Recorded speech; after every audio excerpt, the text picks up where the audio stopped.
Pony. Once upon a time, kids, Felfoul the rabbit and Bobo the teddy bear were playing a lot in their room. Until the room was full of toys everywhere. Wow! Look, Bobo! Toys are everywhere.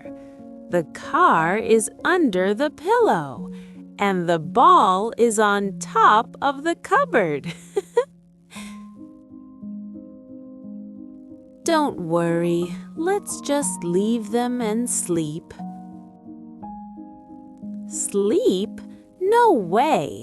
Mom said we have to clean the room after playing.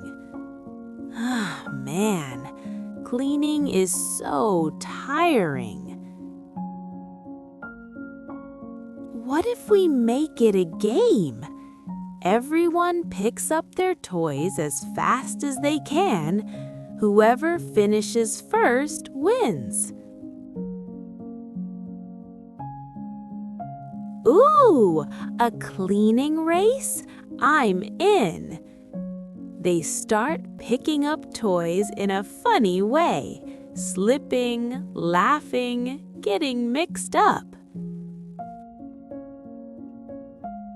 Oof, I'm tired, but I'll keep going. The important thing is we keep going. After a while, ta-da! I'm done! Me too! The room looks amazing. They looked around the room, clean, neat, and beautiful. See? Cleaning can actually be fun. Yes, really, even better than sleeping. The best thing is, we clean our toys after playing, so our room stays pretty and tidy.